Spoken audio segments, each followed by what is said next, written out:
tātou iere newa taimi campaigns a party te tasi mo whainga balota general election in New Zealand la so sumar wha o masina le nei o ki topa pe a mar sefuru tasi aso mo taimi nei whiwhia nei taimi tai au whatis mai e le te tai o le Vision New Zealand Party Hannah Tamaki e le tātou pukalamere nei whai taimi le tai au Hannah Tamaki, kia ora, tālo whanamana, good morning, how are you this morning? To you. Thanks for making your time available to be with us here on Radio Samoa. Well, I said in the Samoan language, election is only 10 or 11 days away from today. Let's talk about how does it mean, what does it mean by the Vision New Zealand Party being a part of an umbrella party? Well, I did stand in the last election, so this is my second election. Okay. But what the umbrella party, Freedoms New Zealand, is for a place for minor parties to come together and other organisations where we surrender our party vote, Right. which means the people we're asking for the minor parties to work together, to be honest, for us to get through, we're going to actually have to add our votes up together. Right. So the umbrella party is part of Freedoms New Zealand, and Vision New Zealand is under that umbrella. So I'm standing as a candidate. I have 25 candidates throughout New Zealand standing, and we're working hard in our communities, and then we surrender the party vote to Freedoms New Zealand. Okay, excellent, Hannah. How long has the Vision New Zealand Party been running for, Hannah? Well, nearly 4 years, Yeah. because I stood in the last election. So, and because people do know that I'm a mother, a grandmother, and a great-grandmother, I do have a passion and a conviction to work for the next generation. So for me, it's about hearing what everyday people on the ground are saying and what they're wanting for their whānau, their families. Excellent. Let's talk about the values and beliefs. What are the values and beliefs of the Vision New Zealand Party, Hannah? Well, obviously, I'm a very strong Christian person, and we're really pushing back with our faith. And I think that this is going to be the opportunity for people of faith to stand. Now, all the major parties are actually on board with the transgender curriculum and the sexualisation curriculum that's going through the schools that they want to put compulsory next year. Now, for people of faith, we realise that a lot of the issues with our children, with people that have grown up, a lot of the issues come from sexual abuse, being treated wrongly. And so for us, we really want to bring some hope back into the community, some faith back into the communities, and to bring Jesus Christ back into our parliament. They took him out of our prayer and out of the prayer of parliament. We'd like to see that back, because since his name was taken out, the name of Jesus Christ, a whole lot of horrible things have been happening, and the agenda is being pushed through. And I think that our people need, all of our people, people of faith, need to push back and stand up and saying, no, we don't want this. We want people of faith to have a voice at the table as well, so that our morals, our family values, and the principles that we uphold can be on the table instead of pushed aside. There is an agenda going on, and I don't know whether people are seeing it.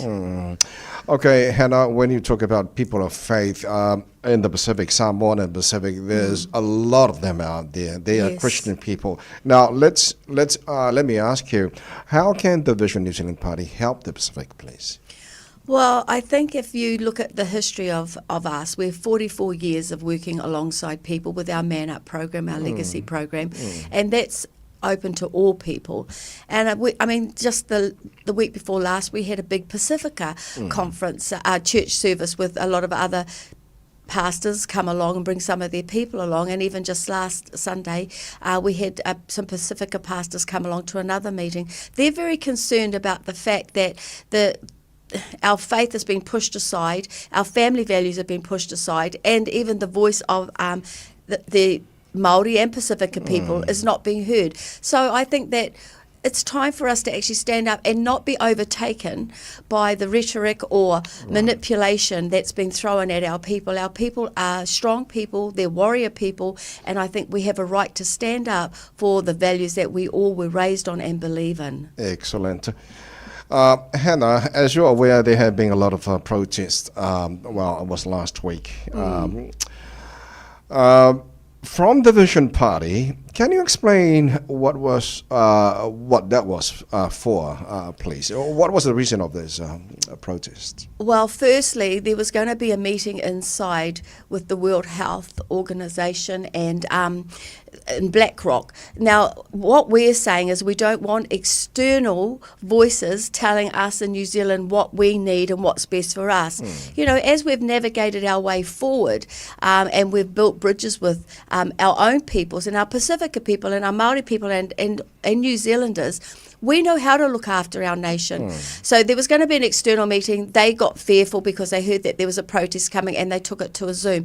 Now, we've been involved in over 120 protests. There's never ever been violence. We don't believe in violence, but we do believe in being able to stand up. We do believe in freedom of speech. And I think that if people remember over the COVID health response time for the last 3 years, we weren't allowed to protest. We weren't allowed to have freedom of speech. We were being controlled. I think that the voices of our community leaders should have been heard. They should have been asked, what do you think is going to be best for and work for our people? Churches weren't allowed to operate. They allowed nightclubs and strip clubs and places like that to open, and yet people of faith were not allowed to meet. Now, we know how important our faith is to our seniors, to our children, to us as adults. We want to be able to gather together. It gives you that peace. It gives you a place where you can go and pray together, you worship together, stand together. But when we were not allowed to do that, so many communities were affected by that. So for us, we've got to remind people what we went through, and our voices matter and our faith matters. Why is it that they seem to be stopping churches and people of faith meeting in a time that was most crucial for us? We were being careful, we were following the rules, but I think that there was restrictions on us that should never ever, that was an overreach on the Christian community. Okay, thank you, Whawhatui Te Lava. Thank you so much, Hannah Tamaki. Okay, well, 11 days away from today will be the general election of New Zealand. Are you ready for it? Well, I'm excited. You know, to be honest, we've worked very hard. The thing is, I've worked hard up to the election. I'm working hard through this with the team. Even though I'm the leader, I'm a part of an amazing team of 25 candidates, and I've gone out to help them on their campaigns too. But for me, it is about teamwork. It's about working together. Because if a miracle happens and we do get in, it is about working with a whole lot of different people, and you know, knowing that there's different needs, different expectations. But one thing they can know from a Vision New Zealand is that we're true to our word. We won't say one thing to you and do another. What I campaigned on in the last election, I'm consistently doing it again this election. There's no false promises. Everything is about your integrity, your word, and your faith. Okay, before I let you go, Hannah Tamaki, what's your plan for the rest of this week and next week? I've got lots of meetings on, which I'm absolutely loving. People are saying, how are you going? I'm like, you know what, people are my drug, because the needs of the people are the most important thing. And even though, you know, people might not like me or Brian, the thing is, they can't deny that we've stood for our faith, we've worked for our faith, and we've never been bullied by this government or any other government, because people of faith matter. You matter. Hannah Tamaki, once again, Whawhatui Te Lava, thank you so much for your time. Thank you. Thank you. Hannah